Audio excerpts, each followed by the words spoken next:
des médicaments pour le rhume. Ouais. Il va falloir faire du tri. C'est vrai? Bruno Toussaint est un ancien généraliste. Selon lui, ces médicaments seraient inefficaces, voire dangereux, à cause de leur composition.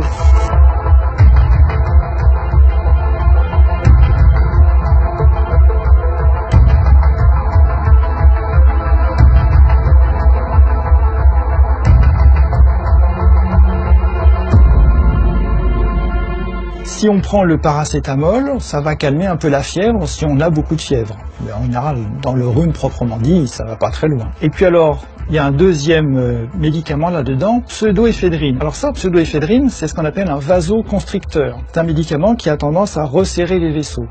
Alors ça diminue un peu les écoulements du nez et ça dégage un petit peu le nez. Ça fait pas des miracles, ça dure pas longtemps. Et puis surtout le problème bien sûr c'est que c'est pas spécifique du nez du tout. C'est un médicament en comprimé qui fait de l'effet sur l'ensemble du corps. Donc ça a tendance à augmenter la tension artérielle et ça peut resserrer d'autres vaisseaux que ceux du nez, par exemple ceux du cœur ou ceux du cerveau. Ces effets secondaires sont bien signalés sur les notices.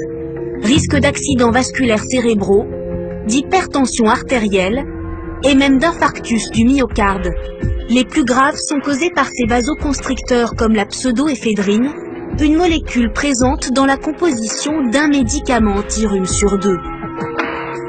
Pour Bruno Toussaint, le verdict est sans appel. Tous ces médicaments composés là, contre le rhume, faut arrêter de s'en servir, faut les retirer du marché. Alors en attendant que les autorités prennent les mesures qui s'imposent, en pratique, il faut que les patients comprennent que c'est des médicaments qui ne rendent pas vraiment service, ils sont beaucoup trop dangereux pour les services qu'ils rendent. Il faut que les médecins le sachent aussi, heureusement il y en a qui s'informent, et les pharmaciens également.